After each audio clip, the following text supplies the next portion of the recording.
Now we're going to do some examples and then give you a chance to practice. In example 1, the original value of an investment is $1,400, and the value increases by 9% each year.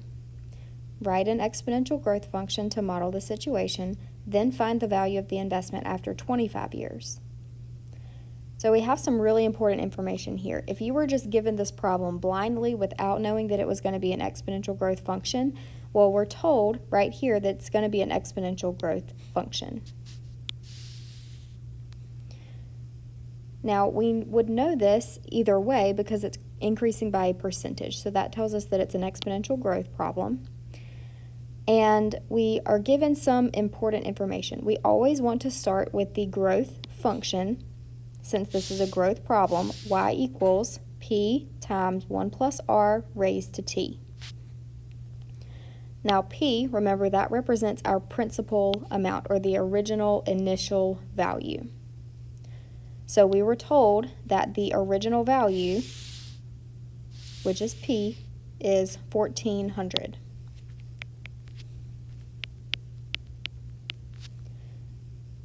Right? We were told that the value is increasing by 9% each year.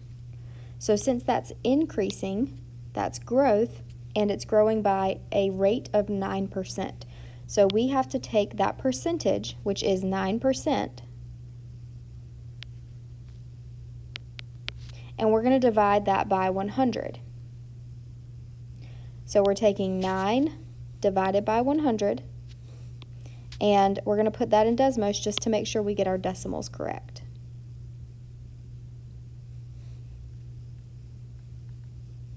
So that is 0.09, and that's the value that's going to go in the function.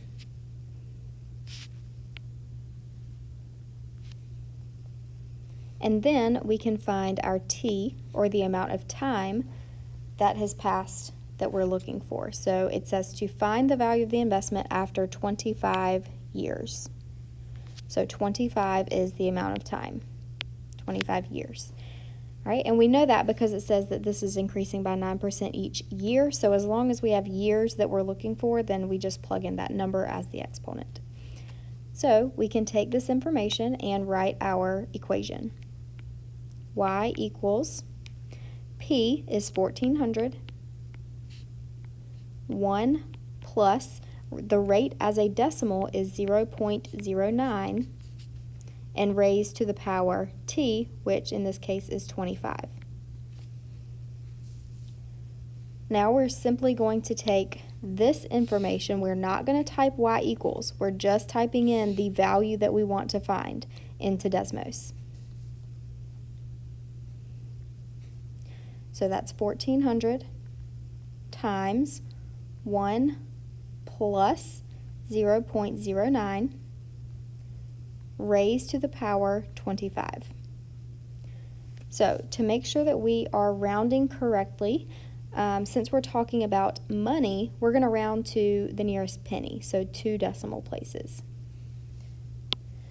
So that means that our total amount is $12,072, and we're going to round to the nearest penny, so 0.31. Okay, so notice that 2 behind the 1, since that's less than 5, it's not going to round up. It's going to stay 0.31.